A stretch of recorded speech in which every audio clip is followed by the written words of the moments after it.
తెలంగాణ రాష్ట్రంలో నేడు పండుగ వాతావరణం నెలకొందని మాజీ ఎంపీపీ గజ్జెల సాయిలు కాంగ్రెస్ పార్టీ మండల అధ్యక్షుడు రాజేశం అన్నారు.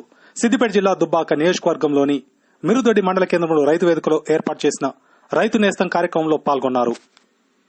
ముఖ్యమంత్రి రేవంత్ రెడ్డితో ఏర్పాటు చేసిన వీడియో కాన్ఫరెన్స్ లో కాంగ్రెస్ నాయకులతో పాటు అధికారులు, రైతులు పాల్గొన్నారు. గతంలో ఏ ప్రభుత్వం కూడా రైతులకు రుణమాఫీ చేసిన దాఖలాలు లేవన్నారు.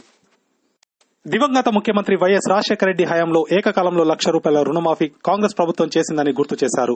మళ్లీ రేవంత్ రెడ్డి ఏకకాలంలో 2 లక్షల రుణమాఫీ చేయడంతో రైతులకు ఎంతగానో మేలు చేకూరుతుందని అన్నారు. రైతు సంక్షేమం కోసం అహర్నిశలు కృషి చేసే కాంగ్రెస్ ప్రభుత్వానికి అండగా రైతాంగం ఉంటుందని తెలిపారు. ప్రతి ఇంటింట ముచ్చట్లు పెట్టుకుంటున్నారు. గౌరవ కీర్తిశేషులు రాజశేఖర రెడ్డి గారు ఉన్నప్పుడు ఒకేసారి ₹1,00,000 ఎట్లా రుణమాఫీ చేసిరో మరి ఇప్పుడు కూడా మరి 2 లక్షల రుణమాఫీ చేయడము మరి రేవంత్ రెడ్డి గారికే మరి ఘనత దక్కింది.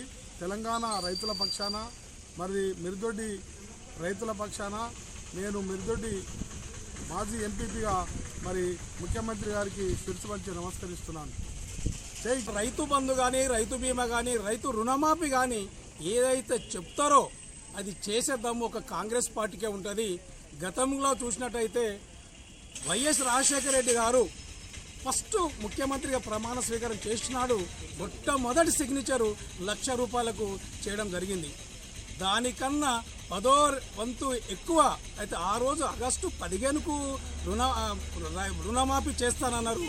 కానీ అంతకన్నా మొదలు చేసిన ఘనత గౌరవనీయులు రేవంత్ రెడ్డికి దక్కుతుంది. కనుక నేను మా మిరుదొడ్డి మండల తరఫున ఒక మండలాధ్యక్షునిగా మరియు మన రేవంత్ రెడ్డి గారికి మనస్ఫూర్తిగా ధన్యవాదాలు తెలుపుతున్నాను.